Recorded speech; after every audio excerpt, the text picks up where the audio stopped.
नागपूर विधान भवनाच्या समोर असलेल्या पूनम टावरमध्ये असलेलं अनधिकृत बांधकाम पाडण्याला सुरुवात नागपूर महानगरपालिकेने केलेली आहे। कोर्टाच्या आदेशानुसार ही सुरुवात करण्यात आलेली आहे। जवळपास 70% भाग हा अवैध असल्याचं यामध्ये सांगितलं गेलेलं होतं।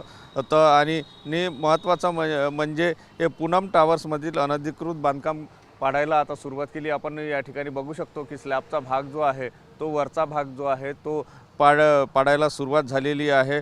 मात्र या सगळ्यामध्ये जर आपण बघितलं तर बांधकामाचा खर्च हा मनपा एन कुमार यांच्याकडून वसूल करणार असल्याचं सांगितलं जात आहे। बांधकाम संत गतीनं सुरू असल्यामुळे कोर्टाने कुठेतरी नाराजीसुद्धा व्यक्त केलेली आहे। एन कुमार यांची ही प्रॉपर्टी असून त्यांनी स्वतः बांधकाम करण्याचं आश्वासन दिलं होतं, मात्र त्यावर कारवाई झाली नाही।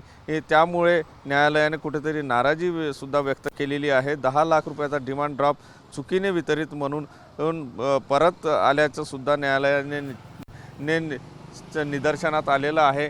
एकंदर सुरक्षेच्या दृष्टिकोनातून जर बघितलं तर विधान भवनाच्या अगदी समोर असलेलं ही बिल्डिंग जी बनवण्यात आलेली होती आणि तेव्हापासूनच या बिल्डिंगचा वाद होता, न्यायालयामध्ये हा वाद होता आणि आता कुठेतरी या बिल्डिंगचं पाडकाम जे आहे ते करायला सुरुवात झाल्याचं पाहायला मिळते आहे। कॅमेरामन साईसह सुनील ढगे, TV9 मराठी, नागपूर।